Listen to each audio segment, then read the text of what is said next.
Greetings, survivors, and indeed friends. SHADOWFRAX here, still alive, just about. And how are you?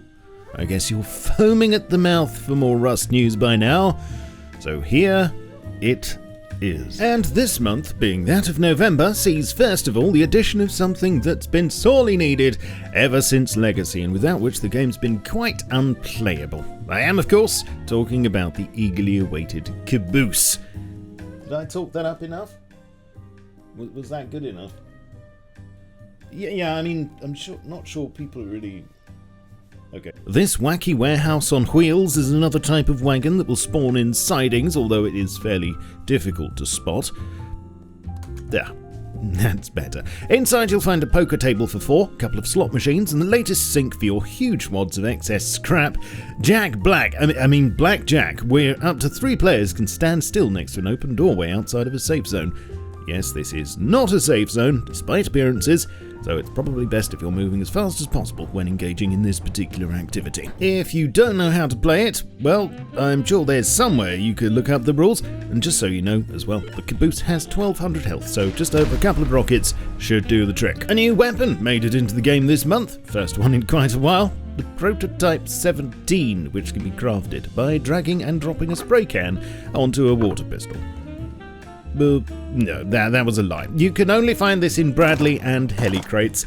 It can't be researched, but it can be recycled to get, among other things, a burst module, which can then be attached to a number of other weapons to fire 3 rounds at a time. The Prototype also has glow-in-the-dark bits on it for nighttime shenanigans. You'll probably notice some nice updates to fire effects as of this patch, and these affect pretty much everywhere you see a flame, and a new technique called HLOD, which stands for Hierarchical Level of Detail, was applied this month after quite a while in development, and in a nutshell what it does is turn monuments at their most distant detail level into a single mesh so that it looks as you'd expect without the performance impact. In fact, there was a very slight improvement in performance, but the main thing was to get things looking good visually, and you can read a bit more about this on the dev blog. You can now right-click on attachments to add them to your currently held weapon. The death screen will now update if you're assigned a sleeping bag by a friend whilst already dead. Oh yes, and there's an option in the options menu to now limit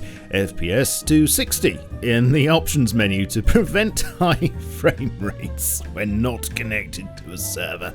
Damn those high frame rates! In works in progress, to those to whom this may concern, there's a plan afoot to finally switch the default networking layer of Rust servers from the old RACnet to Steam networking, either in late November or early December, and a heads up's being given out to server owners now to prepare their bad selves for this. This has of course been subject to change for a while, having first been mentioned back in 2020, and it's been an option for server owners since then too.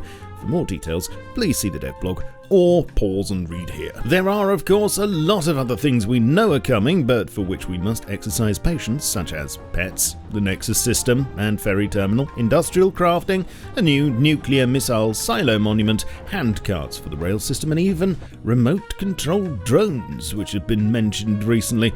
The team are being tight-lipped about these at the moment, but I will of course bring you updates and visuals on these when they become available. And lastly, of course, Charitable Rust is coming up later this month, and it's now been confirmed that this will include some exclusive Twitch drops for 2 days, starting November 19th, and some generic drops for the whole week.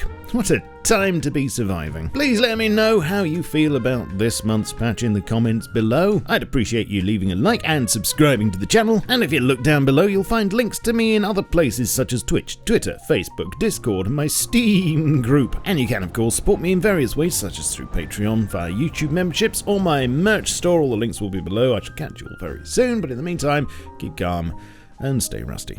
Cheerio. This video is powered by AWDIT's producer range of workstation PCs, available now at awdit.co.uk. Jack Black.